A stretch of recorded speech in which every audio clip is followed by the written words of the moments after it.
हाँ, ब्रोकर बोले खास पेशकश हमारी, जिसमें कि तमाम ब्रोकरेज हाउसेस की रिपोर्ट्स को हम डिस्कस करते हैं और पढ़ने के बाद सिर्फ 4 कंपनियों पे विस्तार पूर्वक चर्चा होती है। हर्ष हमारे साथ जुड़ चुके हैं। हर्ष, आज कहाँ से शुरुआत कर रहे हैं? जी, आइनॉक्स विंड से हम लोग शुरुआत करते हैं यहाँ पर। और नतीजों के बाद मोतीलाल ओसवाल की रिपोर्ट आई, खरीदारी की सलाह दी है उन्होंने और 110 रुपये के उन्होंने टारगेट्स दिए। सबसे पहले उन्होंने कहा कि जो रेटिंग है बेसिकली उन्होंने अपने जो टारगेट प्राइस है उसको घटाया है।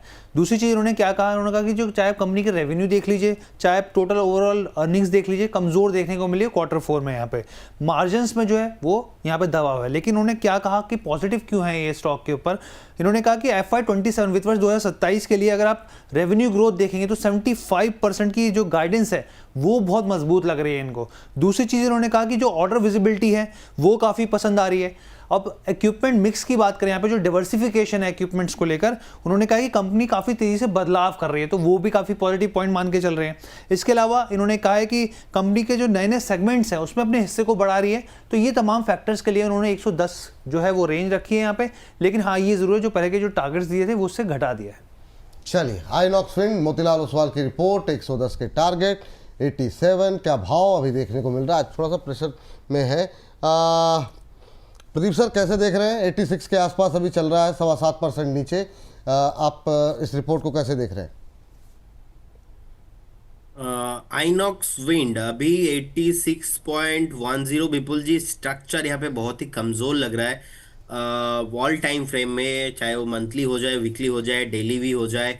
सो मुझे लगता है कि ये जो गिरावट आया है ये कंटिन्यू होना चाहिए ऑलमोस्ट 76 तक शॉर्ट टाइम में, और एक मूव मुझे लग रहा है किसी को भी बाय करना या तो एवरेज करने का सलाह तो नहीं रहेगा। मुझे लगता है कि डाउन साइड ये 55 तक भी पॉसिबल है। सो एक बार अगर किसी के पास है पोर्टफोलियो में, हर एक उछाल में एग्जिट होने का व्यू बनाइए। चलिए, ठीक है। एग्जिट होने का नज़रिया रहना चाहिए जब भी कोई रिकवरी आती है, तो ये राय आप लोगों के लिए है। हर्ष, अगली कंपनी कौन सी होगी? जी, NMDC की बात कर लेते हैं यहाँ पर। अगली कंपनी NMDC की गोल्डमैन सैक्स की रिपोर्ट है, बिकवाली की सलाह दी है उन्होंने, 84 के टारगेट्स दे दिए यहाँ पे। इन्होंने सबसे पहले कहा कि रेवेन्यू जो है वो अनुमान से बेहतर रहा है यहाँ पे। अगर आप NMDC की बात करें यहाँ पे, तो NMDC में मुख्य कारण इन्होंने क्या बताया, जो बढ़ोतरी हुई ये एक बड़ा कारण है। क्यों? यहाँ पे जो हॉट रोल्ड कॉयल होती है जो कि बेसिकली इंफ्रास्ट्रक्चर मैन्युफैक्चरिंग में इस्तेमाल होती है, वो एक बड़ी वजह रही है। आयरन और वॉल्यूम की बात करें, वो अनुमान से बेहतर रहे यहाँ पे। प्रति टन जो कीमत के हिसाब से रियलाइजेशन जो होता है वो ये मान के चल रहे हैं वो अनुमान से अधिक रहा है यहाँ पे। लेकिन अभी जो है जो लॉयल्टी जो कॉस्ट है वो ऊपर बनी हुई है यहाँ पे। और ख़ास तौर पे NMDC स्टील की बात कर लीजिए, चाहे राष्ट्रीय इस्पात निगम की बात कर लीजिए, वहाँ पे जो एक्सपोजर है रिसीवेबल्स का, यानी कि जो मामला अटका हुआ है, बकाया भुगतान है, वो काफ़ी बड़ा इनको दिख रहा है यहाँ पे, वो काफ़ी बढ़ गया है यहाँ पे, पैसा अटकता हुआ दिख रहा है।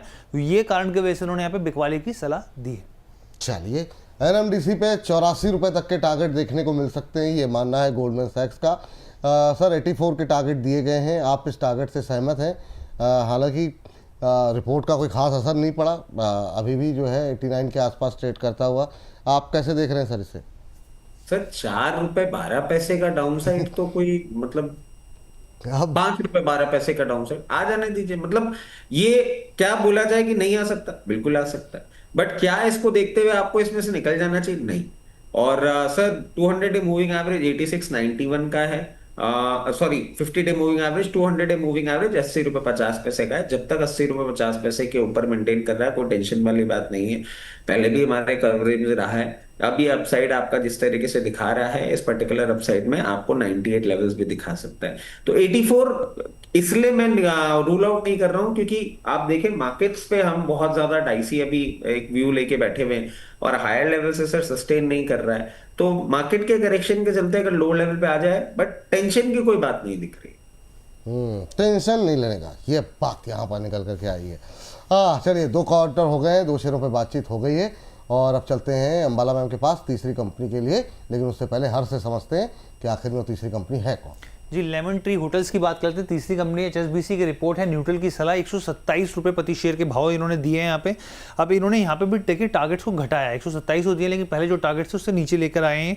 जो नतीजे हैं वो अनुमान के मुताबिक रहे हैं। यहाँ पे रेवेन्यू पर अवेलेबल रूम ग्रोथ जो है उसका जीएसटी और इनोवेशन पर असर जो है वो काफ़ी बैलेंस देखने को मिला है, इनका ये कहना है यहाँ पे।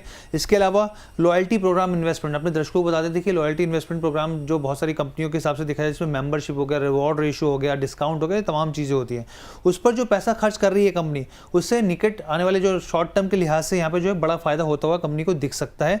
और असर जो है वो बहुत ज़्यादा कहें कि बहुत पॉजिटिव, बहुत बड़ा पॉजिटिव नहीं, लेकिन ठीक ठीक इनको स्थितियां दिख रही हैं यहाँ पे। नए बिजनेस स्ट्रक्चर से कंपनी के लिए यहाँ पे जो है एक न्यूट्रल स्थिति बनती हुई दिख रही है यहाँ पे, और यहाँ पे शॉर्ट टर्म के हिसाब से जो तमाम कैटलिस्ट है वो पॉजिटिव स्थिति बनती हुई दिख रही है। जब बात लेमन ट्री 112 के आसपास चल रहा है, 127 का टारगेट है, न्यूट्रल व्यू है HSBC का। मैम सहमत हैं आप इस रिपोर्ट से? एंड मैं इसमें एक इन्वेस्टर हूँ और यस, तो मैं as an short term outlook भी and mid term investment point of view से भी मैं इस व्यू से कन्विंस्ड हूँ। बट अगर कोई और इस पे अपनी राय दे दे तो वो ज्यादा बेहतर है। लेमन ट्री पे सर मैम की पोजीशन है, लेमन ट्री पे आपका व्यू क्या होगा सर?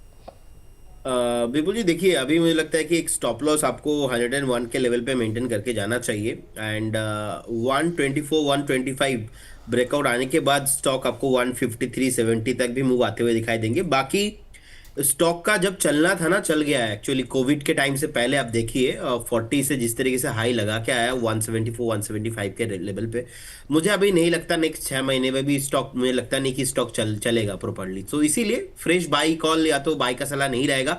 अब देखिए 111-12 के आसपास चल रहा है, अगर 127 का टारगेट है, क्यों अपना ये 15-20 रुपीज के लिए बाई करके जाना है अभी। सो एक बार बेटर होगा अवॉइड करने का सलाह रहेगा। चलिए अवॉइड करने का सलाह रहेगा, ये बात यहाँ पर निकल के आई है। लास्ट काउंटर जो है वो लेते हैं अंबाला मैम से।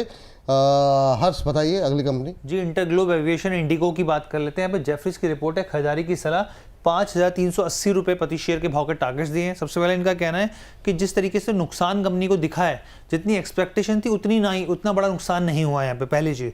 दूसरी चीज़ इन्होंने कहा यहाँ पर कि प्राइसिंग पावर जो है वो बढ़ती लागतों का असर जो है वो ज़रूर है, लेकिन ये काफ़ी हद तक जो है वो आगे की स्थितियाँ जो है पॉजिटिव में तब्दीली करते हुए देखने को मिल सकती हैं। कैपेसिटी ग्रोथ जो है वो ज़्यादा प्रॉफिटेबिलिटी जो है वो बढ़ा सकती है यहाँ पे।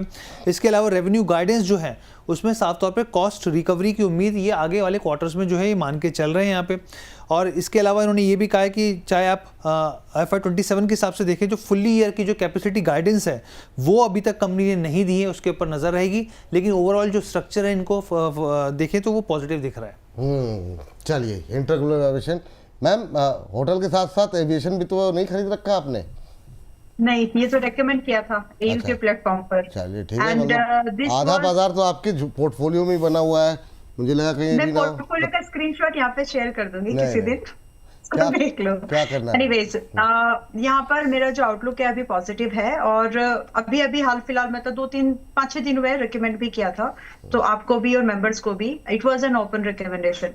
तो यहाँ से जो इन्होंने टारगेट की एक्सपेक्टेशन दी है रेंजिंग फ्रॉम 5,300 एंड समथिंग, बहुत पॉसिबल है। और आप ये समझ ले कि असर जो है ATR जो भी एविएशन फ्यूल बढ़ने का जो असर है वो डेफिनेटली कंपनीज में, इस तरह की इंडस्ट्री में 2 ही ज्यादा कॉस्ट होती है, एक तो आपकी फ्यूल की और दूसरा आपका जो भी रेंटिंग वगैरह जो लगता है उसका। तो फिलहाल के लिए आप इसमें बाय ऑन डिप का व्यू लेकर के जाएं। फिलहाल आज की मार्केट में खरीदने की सलाह नहीं है, एक रेंज समझ लेते हैं कि जब भी आपको ये 4,300 400 दोबारा मिले, बिकॉज हमने इसी रेंज पर रेकमेंड किया था और उससे पहले 4,100 पर, तो जब भी दोबारा इस रेंज पर मिले खरीदारी कर सकते हैं। टारगेट से मैं कन्विंस्ड हूँ।